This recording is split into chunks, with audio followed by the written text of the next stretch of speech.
आपने इलेक्शन के दौरान एक चीज आपने कही थी कि गूंज रहे हैं तीन नाम, मोदी, अमित शाह और योगी, इन तीनों के नाम। तो आज मैं कहता हूं कि गूंज रहे हैं तीन नाम, पेट्रोल, डीजल और गैस के दाम। राज्यसभा से लेकर लोकसभा से लेकर जनता के बीच तक तीन ही नाम गूंज रहे हैं, पेट्रोल, डीजल और गैस। सरकार की औकात नहीं है राज्यसभा में बहस कर सके, सरकार की औकात नहीं है कि उनको लोकसभा में मुद्दा बना सके, क्योंकि सरकार मुद्दा बनाती है हिंदू और मुस्लिम का। सवाल यह है कि अगर काम नहीं किया तो उत्तर प्रदेश के अंदर सरकार कैसे बनी? जनता ने चुना ना योगी बाबा को दोबारा से। उत्तर प्रदेश का रिकॉर्ड टूटा ना, रिकॉर्ड टूटा ना। क्या रिकॉर्ड टूटा? जो उत्तर प्रदेश का रिकॉर्ड था वो टूटा ना। सुन लीजिए, एक दिन भाजपा की नजर को छोड़कर हिंदुस्तान की आम जनता की नजर से देखेंगे ना, तब आपको समझ में आएगा, ठीक है ना। एक चीज आप मुझे बताइए, आप कैसे कह सकते हैं कि जनता ने वोट दिया और वोट सही जगह गया है? बताइए, जवाब दीजिए। कैसे कह सकते हैं कि जनता ने वोट नहीं दिया है? मैं बताता हूं आपको, जब ईवीएम सड़क पे पाया जाएगा, ईवीएम के बैलेट पेपर कूड़े के ढेर में पाए जाएंगे, ईवीएम के स्ट्रांग रूम की दीवार टूटी जाएगी, तो ये रिश्ता सबूत आ जाएगा। आंख से अंधे हैं या कान से बहरे हैं या जबान से गूंगे हैं? सबूत आप बताइए ना, कैमरा पे जो ऑडियंस है वो सुने। अरे सबूत पूरे देश ने देखा था, नहीं लगा दिया, कुछ भी बोल दिया। सबूत पूरे देश ने देखा था। बनारस के अंदर जगह का नाम लेके बोल रहा हूँ, बनारस के अंदर देखा नहीं था, रात को हड़कंप मचा था पूरे देश में। उसके बाद बोला कि निरीक्षण के लिए ले जाए जा रहे हैं, परीक्षण के लिए ले जाए जा रहे हैं, ठीक है ना। एक बात मैं आपको बता दूं कि चाहे सोने की लंका हो चाहे सोने की चिड़िया, अगर आप गलत नेता को वोट देंगे तो खामियाजा भुगतना पड़ेगा। चाहे सोने की लंका हो चाहे सोने की चिड़िया, एक दिन बर्बाद हो जाती है अगर आप गलत नेता को वोट देते हैं। और वही हालत हो गई है। आपने श्रीलंका, सही कौन है? सही कौन है? नरेंद्र मोदी जी आपको सही कौन है? राहुल गांधी सही है, अखिलेश यादव सही है। इस बात का फैसला तो जनता करेगी ना। आप करेंगे इस बात का फैसला या मैं करूंगा इस बात का फैसला? इस बात का फैसला कर ले। आपने तो गलत बता दिया ना। आपने फैसला कर ले, तभी आपसे सवाल पूछा गया है कि सही कौन है। सही कौन है का जवाब जो है वो जनता 2024 के इलेक्शन में दे देगी इनको। 24 के इलेक्शन में इनको अपने आप इनको तमाचा मिल जाएगा, जो 5 किलो राशन के साथ ढेर सारी नफरत बांट रहे हैं ना। जब ये नफरत ब्लास्ट करेगी ना, जिन लोगों के खिलाफ ये 4-5 लोग हैं गिनती के देश के अंदर जो नफरत फैला रहे हैं, किसी के घर की बहन बेटी के ऊपर इस प्रकार के शब्दों का प्रयोग करते हैं, कानून इस देश का इनके ऊपर कार्रवाई करता है, तो इनों की हेकड़ी टाइम फिस हो जाती है। हाथ जोड़ के माफी के वीडियो बनाते हैं ये लोग, डरते भी इतना है।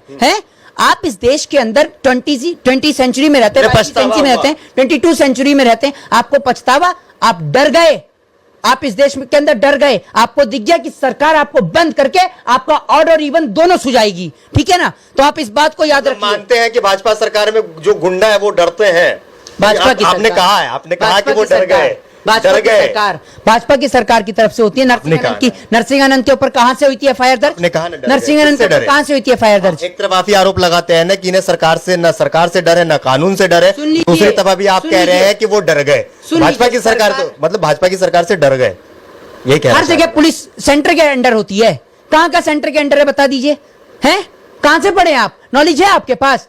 सेंटर के अंदर है, सेंटर के अंदर कहां है पुलिस? आप बताइए। आप बताएं ना। अरे मैं तो बता दूंगा, आप बताइए ना। मैं तो ये नहीं कहा ना कि उत्तर प्रदेश की पुलिस जो वो भी सेंट्रल गवर्नमेंट के अंडर में ही आता है। कैसी बात करते हैं जब इस देश के अंदर? सुन लीजिए, कहा ना, कार्रवाई कैसे नहीं करेगी? कैसे नहीं करेगी? सुन लीजिए, सरकार चाहे कितनी भी चाटुकारिता और दलाली करवा ले आप जैसे पत्रकारों से, सरकार चाहे जितनी मर्जी दलाली करवा ले, सरकार जितने मर्जी अधिकारियों को किसी को भी वो प्रशासन पर प्रेशर डालने की कोशिश करे, लेकिन जब इस देश के अंदर जब आपने महिलाओं के खिलाफ अभद्र शब्द का प्रयोग किया तो वुमेन्स की तरफ से, महिलाओं की तरफ से कार्रवाई की मांग की गई, तब जाके वो बाबा अपनी औकात के लेवल पर आए और आके माफी मांगी है।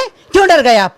तो मैं आपको बता दूं, ये देश बाबा साहब भीमराव अंबेडकर के संविधान से चलता है। वो बाबा साहब भीमराव अंबेडकर जो चाय बेचने वाले को आज अपने संविधान की बदौलत संसद में भेजने का दम रखते हैं, लेकिन वही बाबा साहब भीमराव अंबेडकर अपने संविधान की बदौलत इस देश के अंदर एक चाय बेचने वाले को वापस उसकी जमीन पर भी लाकर खड़ा करने का दम रखते हैं। 24 में आ रहे हैं मोदी जी, पता है?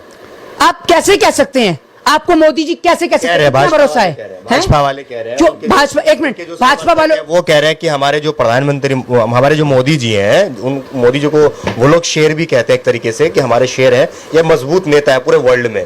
वो कह रहे हैं कि 24 में इस देश को करने के लिए फिर से कौन है शेर? कौन है शेर? मोदी जी के बारे में कहा जाता है मोदी जी शेर हैं। हमने इंसान को वोट दिया था, आप मेरे प्रधानमंत्री की तुलना जानवर से करते हैं। शर्म नहीं आती आपको? आप भारत देश के प्रधानमंत्री को जानवर बता रहे हैं। एक लक़ब मिला है। क्या लक़ब मिला? लक़ब मिला है, क्या मिला? उन्हें उस चीज को कहा गया है। शेर क्या है? शेर इंसान है। मैं तो ये नहीं कह रहा हूँ ना कि वो इंसान है, आप मतलब ये कह रहे हैं कि इंसान नहीं है प्रधानमंत्री? मैं ये कह रहा हूँ। क्या क्या शेर का लकब क्या होता है? क्या है लकब? है क्या है लकब? बताइए। नाम होता है, मान लीजिए कि जिस तरीके से आपके अंदर जो खूबी पाई जाती है, हाँ, ठीक है, हाँ, तो किस क्षेत्र में आपकी खूबी, मतलब किस चीज में आपकी खूबी पाई जाती है, उसका तो मोदी जी शिकार करते हैं, शिकार कर, शेर तो शिकार ही करता है, शेर तो शिकार ही करता है। तो मोदी जी करते हैं ना गरीब जनता का शिकार। 24 में आ रहे हैं, नोटबंदी आ रहे हैं, कैसे आ रहे हैं? कैसे आ रहे हैं तो बताइए। करते हैं ना नरेंद्र मोदी जी शिकार, मोदी जी करते हैं। सुन लीजिए, पूरी जनता रोकेगी। मोदी जी शिकार करते हैं गरीब जनता का, मोदी जी के नेता शिकार करते हैं गरीब जनता का। और कैसे करते हैं? उनका जब वो गन्ने का जूस बेच रहा होता है तो उसके कोल्लू को उठाकर, गन्ने के जूस के बेचारे के ठेले को उठाकर करते हैं ना गरीब जनता का शिकार। ऐसे ही व्यक्ति को शेर कहते हैं। अगर है दम और रखते हैं शेर का जिगरा तो दीजिए चाइना को मुंह तोड़ जवाब। आजाद कराइए अरुणाचल प्रदेश की जमीन को चाइना से जो कैप्चर करिए। अगर है आपके अंदर दम, अगर आपके अंदर दम है तो बैठिए सदन के अंदर और लाइव डिबेट करिए, और बैठिए न्यूज चैनल में, एनडीटीवी जैसे चैनलों पर, और लाइव डिबेट करिए वहां के पत्रकारों से। आपको पता चल जाएगा। टेलीप्रॉम्प्टर पे बैठ के पूरे देश के अंदर भाषण देते हैं और उसके बाद में जनता को समझाते हैं। विदाउट टेलीप्रॉम्प्टर के बोल के देखिए, जनता से 1 to 1 करके देखिए कितना वक्त। आपने जो भी बातें कही है, चाहे हाँ, चाइना का मसला हाँ, हो, पाकिस्तान का मसला हाँ, हो, डेवलपमेंट का मसला हो, हाँ, इन चीजों में वक्त लगता है। आप अच्छा, एक दिन में काम हो जाए तो एक दिन में कोई भी काम अच्छा, नहीं कर सकता है। कितने साल हो गए? कितने साल हो गए? कितने साल हो गए? 8 साल हो गए। कम होते हैं 8 साल? है 8 साल कम होते हैं? आप गारंटी देंगे कि प्रधानमंत्री मोदी जी की एज कितनी हो रही है? इतनी जितनी एज है, आप ये समझ लीजिए कि आदमी 70-60 से ज्यादा जीता नहीं है।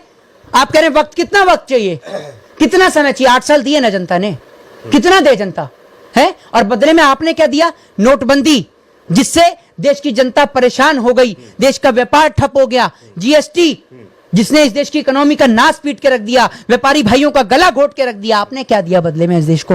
ये तो बता दीजिए। आपने कहा कि मेरा रेलवे से, सुन लीजिए, रुक जाइए, कहां से आ जाएंगे मोदी जी? आप ही बता दीजिए। रोकेंगे